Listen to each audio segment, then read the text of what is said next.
Po takohemi me historinë e radhës. Jemi pranë jush me historinë e një vajzës së 22 vjeçe.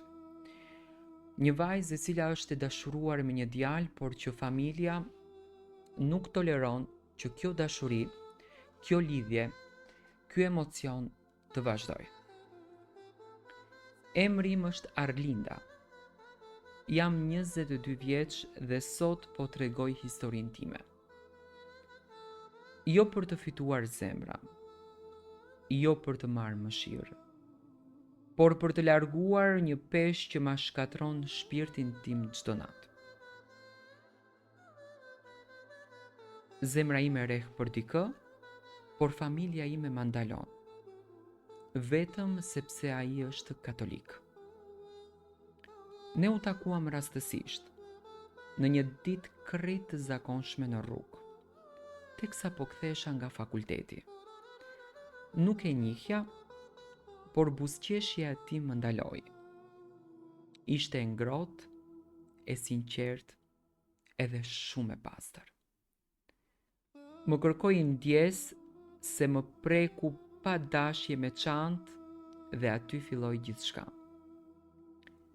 Fjalët tona ishin të thjeshta, por zemrat u ndezën dhe unë nuk e dija se një ditë ai do të bëhej njeriu që doja më së shumti në këtë botë. Nuk e kisha menduar, ai quhet Luka, kur që një djalë me sy të qeshur dhe me zemër të butë do të kthehej në arsyen e lotëve të mi. U njohëm, u afruam, u bëm miq, e pastaj miqësia jon u kthye në diçka tjetër. Ai nuk kërkoi kur që të më ndryshonte. Nuk më gjykoi asnjëherë, edhe kur nuk më vuri kushte. Më mbështeste, më ngrinte kur unë bija dhe më mësonte se dashuria nuk njeh fe, as gjuhë, por as edhe kufi. Por kjo është vetëm gjysma e historisë. Kur prindërit e mi e mësuan të vërtetën, filloi feri. Ata nuk pyetën as kush ishte, as çfarë vlente, as si silleshte me mua. Nuk pyetën nëse më bënte të lumtur, nuk pyetën nëse më respektonte, nuk pyetën fare asnjë gjë. E vetmja fjalë që dëgjova nga ato ishte kjo: jo se është katolik, ti s'mund të jesh me atë. U mundova t'ua shpjegoj. U mundova t'i bëja të kuptojnë se ne jemi njerëz para se të jemi etni, fe apo komp. U thash se dashuria ime nuk rrezikon askënd. Unë e dua dhe dua të jem vetëm e lumtur. Por ata nuk më dëgjuan. Në shtëpi filluan debatet, britmat, dyshimet, ofendimet. Më thanë se i vura turp familjes. Më thanë se feja ime është tradhti nëse unë dua një djalë katolik. Kërcënime, mbyllje dere, telefona të kontrolluar, shikime me plot urrejtje. Ndërsa Luka vetëm më shihte dhe më thoshte: unë nuk dua të humbas familjen tënde. Dua vetëm të dua ty. Nëse ata nuk më besojnë, unë kam gjithë jetën të provoj që jam një njeri i mirë. Ai nuk uli kokën. Ai nuk më luti të ikja me të. Ai nuk më bëri presion. Vetëm më shihte me sytë që i dridheshin nga dhimbja edhe më thoshte: unë do t'jem këtu çdo ditë derisa ti të vendosësh vetë. Por unë jam shkatëruar më. Ndjehem midis dy botëve.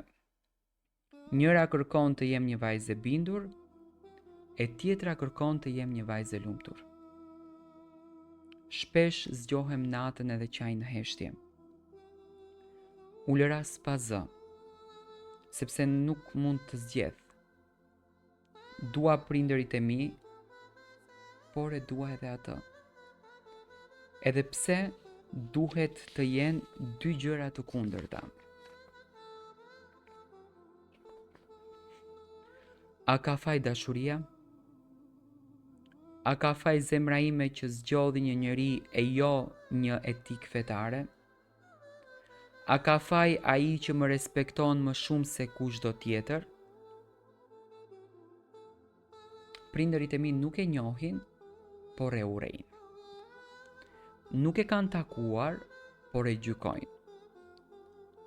Nuk e kanë dëgjuar, por e vulosin, dhe kjo më vret më shumë se çdo gjë.